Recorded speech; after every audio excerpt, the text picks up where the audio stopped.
Good evening everyone. So welcome to this new video. आपण आता scalar आणि वेक्टर्सच्या न्यू टॉपिक घेणार आहोत. ओके, सो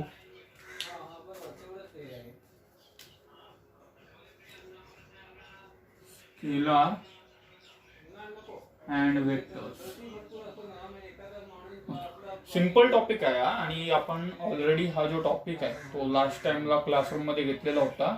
त्यामुळे तुम्हाला बेसिक कॉन्सेप्ट याच्या सगळ्या माहिती असतील की स्केलर काय असतं, वेक्टर्स काय असतो.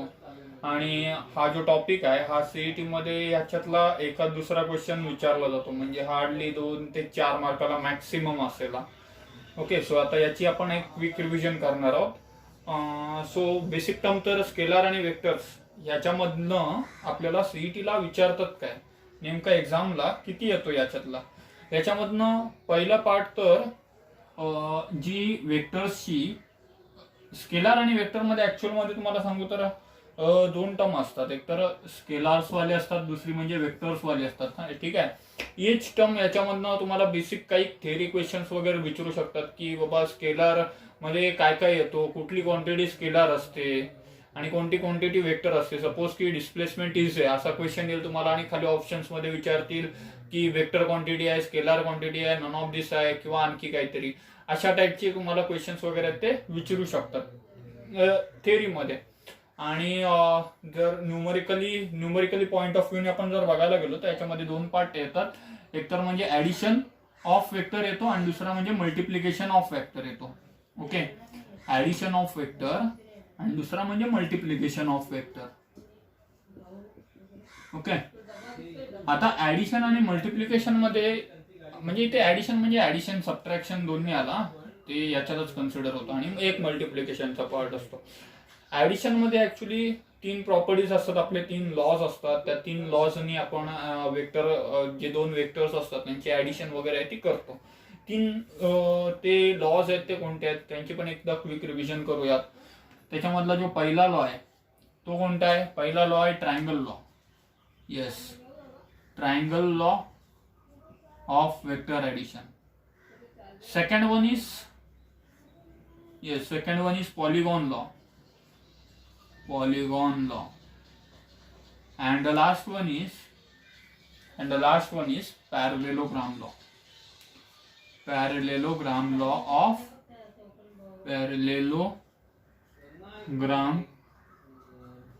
law of vector addition.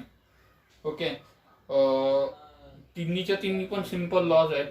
But याच्यापैकी सुद्धा ना एकच विचारतात मॅक्सिमम, तो म्हणजे पॅरलेलोग्राम लॉ. असं काय? असं यामुळे की ट्रायंगल लॉ आणि पॉलिगॉन लॉ आहे हे दोन्ही पण लॉ आहेत ते ग्राफिकल बेसवरती आहेत. ओके, म्हणजे दोन्ही पण ग्राफिकली सॉल्व्ह करण्याचे आहेत. जसं की आपण ट्रायंगल लॉ पकडला, ट्रायंगल लॉला कसं सॉल्व्ह करतो आपण की इथे सपोज की एक वेक्टर ए असं चाललाय एका डायरेक्शननी, बी वेक्टर दुसऱ्या डायरेक्शननी चाललाय आणि आपल्याला सपोज की विचारलं की यांचा रिझल्टंट फोर्स काय आहे किंवा रिझल्टंट फोर्स कुठून चालला आहे ते काढा. तर मग आपण यांचा रिझल्टंट फोर्स कसं काय काढतो? आपण काय करतो, ए चा मॅग्निट्यूड सगळ्यात पहिले इथे ड्रॉ करतो. आता ए चा जो हेड आहे त्याला बी चा टेल जॉईन करतो, म्हणजे बी थोडक्यात आपण असंच्या असं उचलतो आणि इथे ए च्या हेडला पुटअप करतो. म्हणजे हा इथे असं पुटअप करू आपण हेडला. बी चा जो टेल आहे म्हणजे हा पॉइंट हा याच्या हेडला म्हणजे इथे पुटअप करू. आणि आता ए चा जो फर्स्ट पॉइंट आहे आणि बी चा जो एंड पॉइंट आहे त्याच्यामधनं आपण एक लाईन ड्रॉ करू. Yes, so this line is gives us resultant. He line आपल्याला रिझल्टंट देते. ओके, सो हाच आहे triangle law of vector addition. पण हे जे कॅल्क्युलेशन्स आहेत ते आपल्याला ग्राफिकली करायला लागतील. त्यामुळे हा जो पार्ट आहे तो त्यातनं जास्त क्वेश्चन्स वगैरे विचारत नाहीत सीईटी वाले. तसंच पॉलिगॉन लॉ काय असतो? पॉलिगॉन लॉ मध्ये पण म्हणजे काही वेगळं नसतो. पॉलिगॉन लॉ मध्ये आता हे जे आहेत ना हे खूप सारे वेक्टर्स असतात. म्हणजे सपोज की ए चा वेक्टर इकडे आहे, बी चा वेक्टर हा असा आहे, सपोज की सी चा वेक्टर या साईडला वरती गेलाय, डी चा वेक्टर इकडे गेलाय. तर मग आता यांचा रिझल्टंट कसा येईल? मग इथं पण रिझल्टंट सेम प्रकारे काढतात. ए चा हा जो फर्स्ट पॉइंट आहे आणि या डी चा जो लास्ट पॉइंट आहे त्यांना असं जॉईंट करून हा इथून असा रिझल्टंट काढला जातो. सो हा याचाच एक काय बोलतात नेक्स्ट व्हर्जन आहे. ट्रायंगल लॉचा नेक्स्ट व्हर्जन आहे पॉलिगॉन लॉ. सो हे दोन आहेत ते त्यांच्याबद्दल जास्त विचारत नाहीत. सो आता आपण बघतो parallelogram law of vector addition. Parallelogram law आहे ना, त्याच्यामध्ये कसं आहे, दोन वेक्टर्स असतात. सपोज की ए वेक्टर आहे आणि एका साईडला आपला दुसरा वेक्टर आहे. तर मग आता हे जे दोन वेक्टर्स आहेत त्यांना आपल्याला यांच्यातनं ना आपल्याला एक पॅरलोग्राम फॉर्म करायचा असतो. तो फॉर्म कसा करायचा, सपोज की बी वेक्टर आहे, त्याला एक पॅरलल लाईन आहे ती या साईडला काढायची आणि ए वेक्टर आहे त्याला पॅरलल लाईन बीच्या साईडला काढायची. म्हणजे जस्ट तुम्हाला ही जी लाईन आहे ऍज इट इज इकडे पुटअप करायची आहे आणि सिमिलरली तुम्हाला ह्याची लाईन आहे ती वरती पुटअप करायची आहे. ओके, दोन पॉइंट जॉईन केले दोघांचे, जस्ट पॅरलल लाईन्स घेतल्या. आता दोघांचे कॉमन पॉइंट्स बघायचे. यांचा कॉमन पॉइंट हा एक आहे आणि ह्यांचा कॉमन पॉइंट हा एक आहे आणि या दोन पॉइंटना जस्ट जॉईन करायचा. या पॉइंटना जॉईन केल्यानंतर जो आन्सर भेटतो ना तो असतो आपला रिझल्टंट. ओके, सो आपल्या रिझल्टंटची व्हॅल्यू किती असते, सो आपला जो रिझल्टंट असतो त्याची व्हॅल्यू आहे अंडररूट मध्ये P square plus Q square plus 2pq cos theta. Just तुम्हाला हा फॉर्म्युला रिमेंबर करायचा आहे. कॉन्सेप्ट आपण बेसिक्स मध्ये बघितली होती लास्ट टाइमला, आपण जे प्रिपरेशन केलेली त्याच्यामध्ये मी याची डिटेलमध्ये कॉन्सेप्ट सांगितली होती, राईट.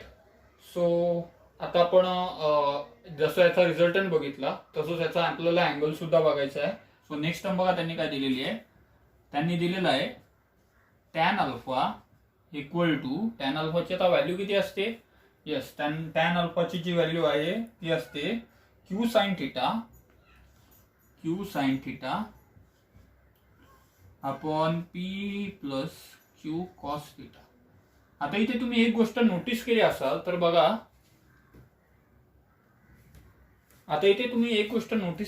तर बघा, इथे पी आहे ना, ही एक आयसोलेटेड टर्म आहे. आयसोलेटेड टर्म म्हणजे काय, पी हा एक सेपरेट टर्म आहे. मग हा काय आपल्याला शो करतो, हा आपल्याला हे शो करतो की अल्फाचा जो अँगल आहे तो याच्या साईडने आहे.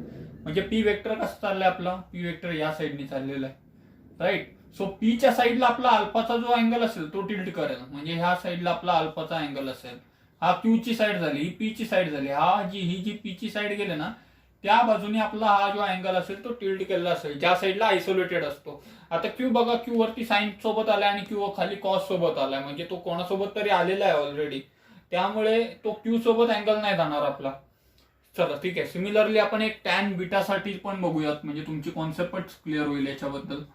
टॅन बीटा इक्वल टू बघा कसं येईल, आता सेम जी कॉन्सेप्ट आपण बघितलेली होती ना तशीच आहे. आता काय करायचं, सगळ्यात पहिले तर टॅन काय असतो, कॉन्सेप्ट कशी लक्षात ठेवायची ती बघा. टॅन काय असतो आपला, टॅन असतो आपला साइन बीटा, सपोज की बीटा आहे, अपॉन कॉस बीटा. ओके, आता इथे बीटा अँगल म्हणजे कुठं आला, बीटा अँगल म्हणजे ह्या साईडला येईल. बीटा बघा जरा कोणाच्या जवळ आहे, क्यूच्या जवळ आहे. बीटा बघा जरा कोणाच्या जवळ आहे, क्यूच्या जवळ आहे. मग आता क्यू कुठे आहे आपला, क्यू कुठे येईल आपला, क्यू आपला सेपरेट टर्म येईल, म्हणजे एकाच साईडला क्यू येईल. आणि साइन सोबत जी टर्म असेल ती पी असेल, म्हणजे हा पी इकडे असं येईल आणि हा जो क्यू आहे तो सेपरेट आहे. जस्ट मगाशी होतं तसंच, क्यूच्या साईडला बीटा ऍक्ट करतोय, म्हणजे क्यू वरती आहे तर बीटा पण वरती आहे आणि पी वाली सेपरेट टर्म आहे. ओके, सो ही छोटीशी कॉन्सेप्ट आहे ती लक्षात घ्या. अजून याच्यामध्ये एक गोष्ट लक्षात ठेवायची असते ती म्हणजे आपल्याला असं वाटतो की आता सपोज की दोन वेक्टर्स आहेत आणि या दोन वेक्टर्स मधनं तिसरा जो आपला रिझल्टंट जातो, म्हणजे आपण हे जे लाईन पॅरलल काढतो आणि पॅरलल काढल्यानंतर जॉईन करतो, मग आपला जो रिझल्टंट असतो, तर मग आपल्याला असं वाटतो की हे जे दोन अँगल्स असतात ते सेम असतात. बट ऍक्च्युअल मध्ये तसं नाहीये. हा जो रिझल्टंट आहे हा त्यांना इक्वली नाही बायसेक्ट करत, म्हणजे ह्या व्हॅल्यूज चेंज पण होऊ शकतात. ह्या व्हॅल्यू सेम कधी असतील, सेम तेव्हा असतील ज्यावेळी ए ची व्हॅल्यू, म्हणजे ही सपोज की पी पकडा, पी ची व्हॅल्यू आणि क्यू ची व्हॅल्यू, जर पी ची व्हॅल्यू आणि क्यू ची व्हॅल्यू दोघांची पण व्हॅल्यू सेम असेल तर हा जो अँगल आहे तो इक्वली बायसेक्ट करेल. बट जर पी ची व्हॅल्यू थोडीशी एक्सटेंड केली आपण, सपोज की आपण अशी पी ची व्हॅल्यू एक्सटेंड केली, मग आता याचा रिझल्टंट कसं आहे, सपोज की पी ची व्हॅल्यू इथे एक्सटेंड झाली तर मग ऑब्व्हियसली वरती पण एक्सटेंड होणार आणि ही जी व्हॅल्यू आहे ती ऍज इट इज येईल. आता बघा, आता आपला जो अँगल आहे तो फर्स्ट पॉईंट आणि लास्ट पॉईंट या दोघांचा कॉमन जो पॉईंट आहे त्यांना जर जॉईन केलं तर हा असा काहीतरी येईल. म्हणजे बघा इथे अँगल मध्ये डिफरन्स आला. सो तुम्हाला लक्षात असं ठेवायचं आहे की इथे हा जो रिझल्टंट आहे तो इक्वली नाही बायसेक्ट करेल. तो रिझल्टंट आहे तो कधी इक्वली बायसेक्ट करेल, ज्यावेळी पी आणि क्यू यांच्या ज्या व्हॅल्यूज आहेत, यांची जी मॅग्निट्यूड आहे ती मॅग्निट्यूड सेम असेल फक्त आणि फक्त तेव्हाच. ओके, सो एवढी कॉन्सेप्ट आहे ती नोट डाऊन करून घ्या, फॉर्म्युलेस नोट डाऊन करून घ्या. ओके, सो आता आपण एक क्विक रिव्हिजन घेणार आहोत स्केलर प्रोडक्ट आणि वेक्टर प्रोडक्टची. ओके, सो मी आता तुम्हाला याच्यामध्ये प्रॉपर्टीज एक्सप्लेन करणार आहे. स्केलर प्रोडक्टच्या काय प्रॉपर्टीज आहेत आणि वेक्टर प्रोडक्टच्या काय प्रॉपर्टीज आहेत. सो फटाफट बघूया स्केलर प्रोडक्ट. ओके, प्रॉपर्टीज बघूया. Properties of scalar product. Properties of scalar product. Okay, so काय काय प्रॉपर्टीज असतात स्केलर प्रोडक्टच्या. सगळ्यात पहिली प्रॉपर्टी काय आहे? सगळ्यात पहिली प्रॉपर्टी आहे की पी आणि क्यू हे जे वेक्टर्स आहेत त्यांना आपण असं उलटा सुद्धा, हे जर आता असे मल्टिप्लायला आहेत, सरळ मल्टिप्लायला आहेत, तर आपण यांना उलटा लिहू शकतो. क्यू इंटू पी असं सुद्धा लिहू शकतो. ठीक आहे, ही जी पहिली प्रॉपर्टी आहे याला काय बोलतो आपण? याला बोलतो आपण कम्युटेटिव्ह. कम्युटेटिव्ह म्हणजे scalars product are commutative, are always commutative law. Similarly जर आता दुसरी प्रॉपर्टी आपण बघितली तर दुसऱ्या प्रॉपर्टीमध्ये काय होता, हा जो पी आहे तो मल्टिप्लाय करत होता आपला क्यू प्लस आर सोबत, म्हणजे दोन वेगवेगळ्या वेक्टर्स सोबत हा जो पी आहे तो मल्टिप्लाय करते. मग आता हा जर मल्टिप्लाय झाला तर आन्सर काय येईल? पी हा क्यू मध्ये डिस्ट्रीब्यूट होईल आणि पी हा आर मध्ये डिस्ट्रीब्यूट होईल, म्हणजेच पी इंटू क्यू येईल. Right, similarly P into R सुद्धा येईल. मग ह्याच प्रॉपर्टीला काय बोलतात? ह्या प्रॉपर्टीला बोलतात distributive. Okay, third one property बघूयात आपण. थर्ड वन प्रॉपर्टी मध्ये काय आहे? थर्ड वन प्रॉपर्टी मध्ये काय होतं आपला? पी आणि क्यू यांचा जर आपल्याला डॉट प्रोडक्ट काढायचा असेल तर यांच्या डॉट प्रोडक्टचा आन्सर काय असतो? या डॉट प्रोडक्टचा आन्सर असतो P Q cos theta. Yes, एकदम सिंपल फॉर्म्युला आहे याचा, P Q cos theta. Okay, आता याचे सुद्धा केसेस आहेत तीन. पी क्यू कॉस थिटा आहे ना, म्हणजे हा जो फॉर्म्युला आहे ना हा स्केलर प्रोडक्टचा फॉर्म्युला आहे आणि याचे तीन केसेस आहेत. तीन केसेस कोणते कोणते आहेत त्याचे? येस, त्याचे तीन केसेस कोणते कोणते आहेत? सगळ्यात पहिली केस आहे ती म्हणजे ज्यावेळीला पॅरेलल असेल त्यावेळेला, पॅरेलल साठीची केस. दुसरी आहे ती म्हणजे परपेंडिक्युलर साठी. ठीक आहे, परपेंडिक्युलर. आणि थर्ड वन आहे ती म्हणजे अँटी पॅरलल साठी आहे. Anti parallel.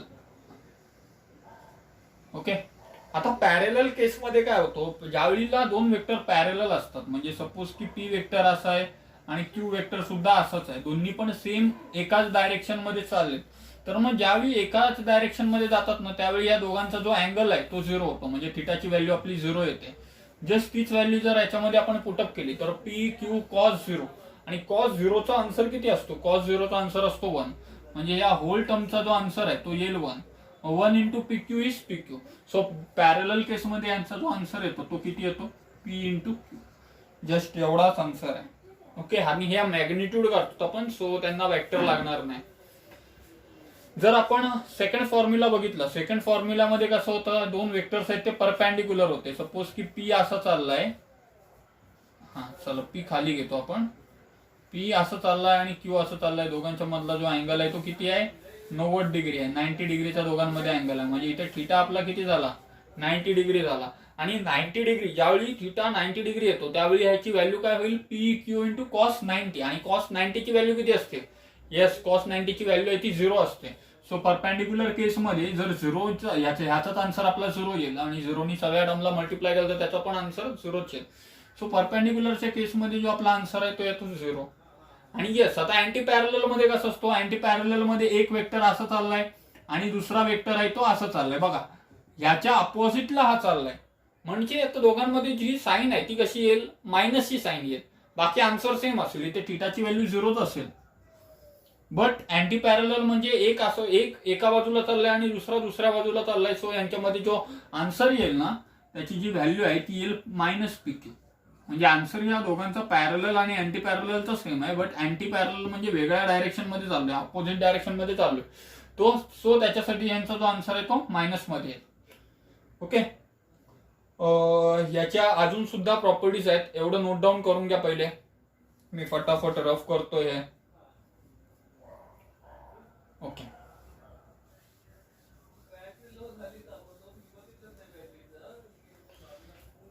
सो नेक्स्ट मध्ये काय दिलेलं आहे बघा. नेक्स्ट मध्ये आता 4th वन येईल. 4th वन मध्ये आपण बोलू शकतो की जर दोन सेम वेक्टर असले, if two same vector are multiplied then what will be the final answer. यांचा आन्सर किती येईल जर पी ह्याच डायरेक्शन मध्ये चाललाय आणि दुसरा पी पण ह्याच डायरेक्शन मध्ये चाललाय, दोघांचा पण आपण यांच्यामध्ये जर यूज केला, फॉर्म्युला टाकला, बिकॉज आता पी ची एक डायरेक्शन तर सेम आहे आणि त्याची व्हॅल्यू पण सेम आहे, याची पण डायरेक्शन सेम आहे, व्हॅल्यू सेम आहे. आता या दोघांमध्ये अँगल बघा किती येणार आहे. यस, थिटाची व्हॅल्यू आहे तिथं 0 येणार आहे आणि 0 व्हॅल्यू आपण याच्यात टाकली तर मग काय येईल, तो जस्ट पी इंटू पी येईल. पी इंटू पी येईल. क्यूच्या जागी पण पी आहे ना इथे, मग पी इंटू पी येईल आणि कॉस थिटाच्या जागी 0 टाकली तर मग त्याचा आन्सर येतो 1. मग पी इंटू 1. मग आन्सर जर मल्टिप्लाय केला तर पी इंटू पी किती येतो, p² येतो. म्हणजे याचा आन्सर फक्त p² आहे. ओके. नेक्स्ट स्टेप बघूयात आपण. नेक्स्ट स्टेप मध्ये काय येईल आता. नेक्स्ट स्टेप आहे 5th one formula. 5th one फॉर्म्युलामध्ये सिम्पली दिलेला आहे त्यांनी की आपण युनिट वेक्टरचा मल्टिप्लिकेशन जो करतो की आय इंटू आय चा आन्सर, किंवा सेम बघतोय ना आपण जे इंटू जे चा आन्सर, किंवा के इंटू के चा आन्सर. जर दोन्ही साईडला जर सेम वेक्टर्स असतील, जर दोन्ही साईडला सेम युनिट वेक्टर असतील तर त्यांचा जो आन्सर आहे तो ऑलवेज किती येतो, 1 येतो. ठीक आहे. कधी येतो ते डॉट प्रोडक्टच्या केसमध्ये. डॉट प्रोडक्टच्या केसमध्ये कधीही दोन सिमिलर व्हॅल्यूज आहेत त्या मल्टिप्लायला आल्या तर त्यांचा जो फायनल आन्सर आहे तो 1 येतो. म्हणजे I into I, J into जे आणि के इंटू के. सपोज की वेगवेगळे आले, आय इंटू जे आला किंवा जे इंटू आय आला, के इंटू आय इंटू जे झाला ना, जे इंटू के आला किंवा के इंटू जे आला, और otherwise third case is K into I आला किंवा आय इंटू के आला, तर मग त्यांचा जो आन्सर आहे तो देईल 0. ही झाली आपली 6th वन प्रॉपर्टी. लक्षात काय ठेवायचं आहे, सेम आला की 1, डिफरंट आला की 0. जर सेम वेक्टर मल्टिप्लिकेशनला असतील तर त्यांचा आन्सर येईल डायरेक्ट स्क्वेअर. ओके. आणि इथे डॉट प्रोडक्टच्या ह्यांच्या या 3 केसेस आहेत. एकदम शॉर्ट मध्ये बघितलेलं आहे आपण, नोट डाऊन करून घ्यावे. मग नेक्स्ट बघूयात आपण. सो आता क्विक मध्ये आपण यांच्या दोघांचा डॉट प्रोडक्ट कसं काढतात ते सुद्धा बघूयात. सगळं बघितलेलं होतं आपण, जस्ट रिव्हिजन मारतोय आता. पी आणि क्यू असे दोन वेक्टर्स आहेत. आपण कॉन्सेप्ट काय बघितली होती, ज्यावेळी दोघांचा सपोज की आपण मल्टिप्लाय करतो पी आणि क्यू वेक्टरचा, त्यावेळी जे सेम मटेरियल असतं, म्हणजे आय आणि आय, जे आणि जे, के आणि के, त्यांची जी व्हॅल्यू आहे ती किती असते, 1 असते. सपोज की आपण तसंच या दोघांचं मल्टिप्लिकेशन केलं तर मग काय येईल, इकडे बघा मी वरती खालती लिहिलं आहे त्याच्यामुळे आपल्याला मल्टिप्लाय करायला सोपं जाईल. ह्या दोघांचं मल्टिप्लिकेशन 1 असेल आणि यांचा पण मल्टिप्लिकेशन, यांचा म्हणजे जे आणि जे, आय आणि आय, के आणि के, यांचा जो मल्टिप्लिकेशन आहे तो 1 असेल. मग आन्सर किती येईल, px इंटू डायरेक्टली qx येईल. Then plus py into qy. Then plus मध्ये गेला तर pz into qz. pz into qz. Yes, so this is your final answer of p dot q. Okay. आता या स्टेप मध्ये आपण फटाफट एक न्यूमरिकल सुद्धा बघूयात, जेणेकरून तुमची कॉन्सेप्ट क्लिअर होईल. So your question is p vector equal to 2i plus 3j plus 5k upon मध्ये काय आहे, q वेक्टर आहे. q वेक्टर इक्वल टू काय येईल, 1i plus 4j plus -2k, sorry -2k. Okay. So आता यांच्या दोघांचा डॉट प्रोडक्ट किती येईल ते काढा. ओके. जस्ट पॉज करा आणि व्हिडिओ पॉज करा आणि यांचा आन्सर काढा. ओके. सो आन्सर काय येईल, p आणि q दोघांचा जस्ट मल्टिप्लाय करायचा आहे, 2 इंटू 1 करायचा आहे, 3 इंटू 4 करायचं आहे आणि 5 इंटू -2 करायचं आहे. जस्ट आन्सर येईल 2 1 चा 2 प्लस 4 3 चा 12 मायनस 5 2 चा 10 and the final answer is 12 plus 2 is 14 minus 10 is 4. So P dot Q चा आन्सर किती आला आपला 4. ओके, नोट डाऊन करून घ्या. आता आपण वेक्टर प्रोडक्ट बघूयात. आता नेक्स्ट टॉपिक बघूयात properties of vector product. So properties of vector product मध्ये सगळ्यात पहिलं तर काय येईल, सगळ्यात पहिलं आपलं येईल की आपला जो सपोज की पी आहे. आता वेक्टर प्रोडक्ट म्हणजे काय, क्रॉस प्रोडक्ट येतो. So P cross Q, suppose की दोन वेक्टर्स आहेत ते आता क्रॉस प्रोडक्ट मध्ये आहेत, तर मग हे जे वेक्टर्स आहेत ना त्यांना आपण असं उलट नाही लिहू शकत. म्हणजे क्यू क्रॉस पी असं लिहू नाही शकत, असं आपण लिहू नाही शकत. म्हणजे इट कॅनॉट बी कम्युटेटिव्ह. का असं आहे, असं या कारणामुळे आहे की ज्यावेळी आपण वेक्टर प्रोडक्ट घेतो त्यावेळी ना त्यांच्या डायरेक्शनचा फरक पडतो इथे. ठीक आहे, म्हणजे दोन जर वेक्टर प्रोडक्ट आपण घेतले, सपोज की पी आपला असला असं, क्यू आपला असला असं या साईडने, सपोज की पी ते क्यू मध्ये असा आपला एक अँगल चाललाय थिटा, तर मग आपला आपण ह्यांचा जो डायरेक्शन आहे ना तो स्क्रू रूलनी किंवा राईट हँड थंब रूलनी वगैरे घेतो. सो डायरेक्शन आपण कसं घेतो की आपला जो पी वेक्टर आहे त्याच्या साईडला असा हात ठेवायचा आणि ज्या साईडनी हा जो थिटा गेला त्या साईडने अशी बोटं फिरवायची. मग आपला डायरेक्शन कुठे चाललाय, असं या साईडला चाललाय, या साईडला म्हणजे अपवर्ड चाललाय. सो हा अपवर्ड डायरेक्शन इथे आहे, तर मग याचा आन्सर आहे तो प्लस मध्ये येईल. सपोज की आपण असं जर गेलो तर मग थिटा आणि पी यांच्यामधनं आता जर आपल्याला यांचा जर डायरेक्शन काढायचं झालं तर तो कसं जाईल, जस्ट क्यू पासून पी पर्यंत जर तुम्ही बोटं फिरवली तर तुमचा जो थंब आहे ना तो असा डाऊन साईडला दाखवेल, म्हणजे आतमध्ये दाखवेल. आतमध्ये म्हणजेच हा या खालच्या बाजूला दाखवेल, राईट आहे. सो जर खालच्या बाजूला गेलं तर मग याचा जो आन्सर आहे तो मायनस मध्ये येईल. सो दॅट्स वाय हा जो लॉ आहे तो कम्युटेटिव्ह होऊ शकत नाही, म्हणजे कम्युटेटिव्ह लॉ हा ऑबे नाही करत. सो आता सेकंड लॉ बघूयात आपण. सेकंड लॉ येईल जर पी हा क्यू प्लस आर ला असा मल्टिप्लिकेशन मध्ये असेल क्रॉस मध्ये, तर मग हा इथे आणि इथे दोघांमध्ये पण डिस्ट्रीब्यूट होऊ शकेल. म्हणजे याला आपण असं लिहू शकतो P Q plus P R. So ह्याला आपण डिस्ट्रीब्युटिव्ह ऑबेस डिस्ट्रीब्युटिव्ह असं बोलू शकतो.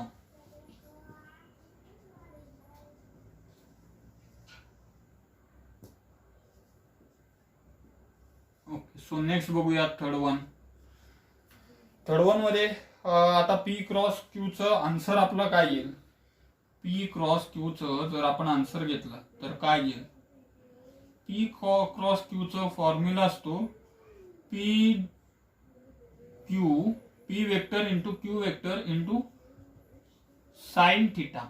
ओके, आणि याच्यासोबत एक युनिट वेक्टर सुद्धा असतो ज्याला आपण बोलतो एन कॅप.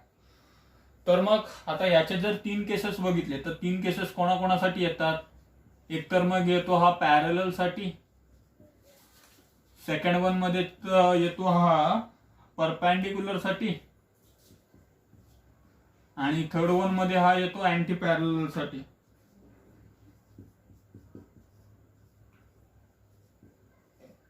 सो पॅरललच्या केसमध्ये, परपेंडिक्युलरच्या केसमध्ये आणि अँटी पॅरललच्या केसमध्ये यांचा आन्सर काय काय येईल ते बघा. आता ज्यावेळी दोन वेक्टर पॅरलल असतील, पॅरलल म्हणजे कसं, जर पी या साईडला चाललाय तर क्यू पण या साईडला चाललाय, तर मग या सपोज की पी असं चाललंय तर क्यू पण या साईडला चाललाय, सेम साईडला चाललाय, तर मग अशा वेळेला यांचा जो अँगल आहे, जो थिटा आहे तो किती येईल, 0 येईल. आणि थिटाची 0ची व्हॅल्यू जर आपण इथं पुटअप केली तर साइन 0ची व्हॅल्यू ही ऑलवेज 0 असते. सो ह्या टर्मचा आन्सर जो इथे येईल ना तो कम्प्लिटली 0 येईल.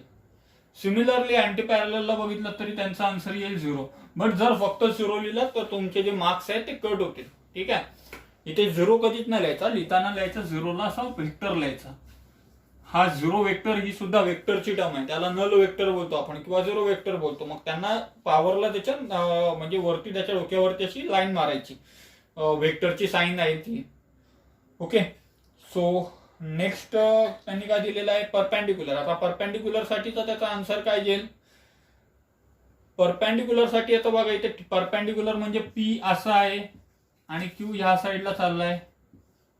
आणि ह्या केसमध्ये याचा जो आन्सर आहे तो काय येईल, साइन 90 ची व्हॅल्यू आहे ती 1 असते, म्हणजे याचाच अर्थ याचा आन्सर किती येईल, याचा आन्सर येईल फक्त पी क्यू, जस्ट पी आणि क्यू हा याचा आन्सर येईल. ओके, यांना तुम्ही मॅग्नेट्यूड मध्ये लिहा, मॅग्नेट्यूड ऑफ पी आणि क्यू. ओके, आणि जो एन कॅप म्हणजे तो फक्त डायरेक्शन सांगतो, तो लिहिलत नाही लिहिला तितकं काही फरक नाही पडत सध्या तरी फॉर्म्युलाज मध्ये. सो इतकं लिहून घ्या.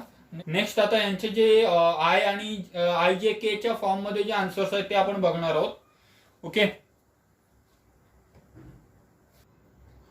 सो नेक्स्ट मध्ये जर आपण आय जे के च्या फॉर्म मध्ये जर बघायला गेलो तर मग आता क्रॉस प्रोडक्ट मध्ये जस्ट रिव्हर्स असतो. जर इथे आय आणि आय म्हणजे जर सेम सेम वेक्टर असतात, सपोज की जे आणि जे घेतलं आणि last one is K and K घेतलं, तर ह्या तिघांचा जर क्रॉस प्रोडक्ट जर आपण घेतला ना तर मग सेम सेम ज्या वेळेला येतो ना त्यावेळेला आता इथे आन्सर आहे तो 0 येतो. लक्षात ठेवा, इथे सेम सेम आला ना की याचा आन्सर आहे तो 0 येतो ऑलवेज. नेक्स्ट जी याची कॉन्सेप्ट आहे ती म्हणजे जर आता डिफरंट असतील तर त्यांच्यासाठी आन्सर काय येईल. सो मग त्यांच्यासाठी जर आन्सर आपल्याला लक्षात ठेवायचं असेल ना तर आपल्याला एक असं सर्कल बनवायला लागेल आय जे आणि के चं. ओके, आय जे के चं सर्कल बनवायचा. सर्कल कसा बनेल आपला, ह्या साईडने असं जाईल, म्हणजे हा एक क्लॉक वाईजनी सर्कल बनवलाय. आता या सर्कल वाईज आपण फॉर्म्युले कसे काढायचे, जर सपोज की आपला वेक्टर आहे तो आय इंटू जे असेल, म्हणजे ह्या पाथला आपला फॉलो करत असेल, असं सरळ जातोय आय इंटू जे, तर त्याचा जो आन्सर आहे तो आय इंटू जे, तर मग रिमेनिंग आन्सर येईल के. सपोज की जे इंटू के घेतलं, जर जे इंटू के घेतलं तर त्याचा आन्सर किती येईल, जे इंटू के चा आन्सर मग त्याच्या नंतरचा बघायचा, नंतरचा काय आहे आय आहे, सो याचा आन्सर येईल डायरेक्टली आय. आणि सपोज की के इंटू आय घेतलं तर मग त्याचा आन्सर किती येईल, के इंटू आय घेतलं तर त्याचा आन्सर त्याच्या नेक्स्टचा जे. आता जर ही जे पाथ फॉलो झाली नाही, सपोज की आपली जी पाथ आहे ती अशी उलटी गेली, सपोज की जे इंटू आय गेली, जर उलटी गेली तर काय करायचा, जर उलटी गेली ना तर आन्सरला मायनस टाकायचा, जे इंटू आय गेला तर त्याच्या नेक्स्टला कोण आहे, के आहे, सो मायनस के येईल. सपोज की जे इंटू आय झाला, आय इंटू के केला तर आन्सर किती येईल, आय इंटू के केला तर आन्सर येईल मायनस मध्ये जे, नेक्स्ट घ्यायचा आणि मायनस लावायचा. सपोज की के इंटू जे केला तर काय येईल, के इंटू जे केलं तर त्याचा आन्सर आहे तो त्याच्या नेक्स्ट येईल, म्हणजे आय मायनस आय. सो हे बेसिक जे फॉर्म्युलेज आहेत,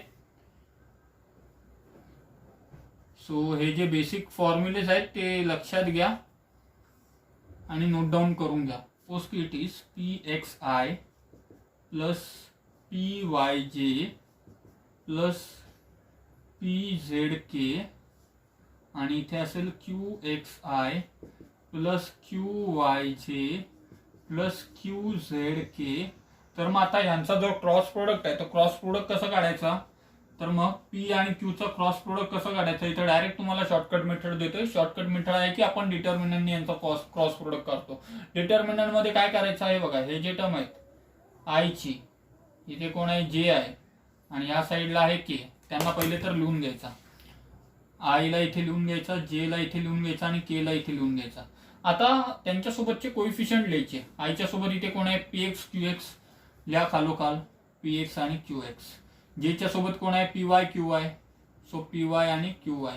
के च्या सोबत कोण आहे P Z Q Z, so P Z आणि क्यू झेड. आता यांना लिहिले तर यांचा आन्सर काय येईल, पी क्रॉस क्यूचा, दोघांच्या क्रॉस प्रोडक्टचा आन्सर काय येईल. सगळ्यात पहिले तर आय कॅप बघतो आपण, आयचा रो आणि कॉलम घालवला तर आन्सर काय येईल, डिटर्मिनंट मध्ये फक्त एवढीच व्हॅल्यू येईल. त्याला क्रॉस मल्टिप्लाय कसं करू आपण, P Y into Q Z minus Q Y into P Z. So ब्रॅकेटमध्ये काय येईल, P Y into Q Z minus मध्ये काय येईल, Q Y into P Z. ही झाली पहिली टर्म. नंतर मायनस जे टाकायचा. नेक्स्ट टर्म काय येईल, आता नेक्स्ट टर्म येईल दोघांचा पण आता हा बघायचा, Q X into Q Z येईल, क्यू एक्स इंटू काय येईल, P X into Q Z येईल, P X into Q Z minus मध्ये काय येईल, P X into Q Z minus Q X into P Z, Q X into P Z.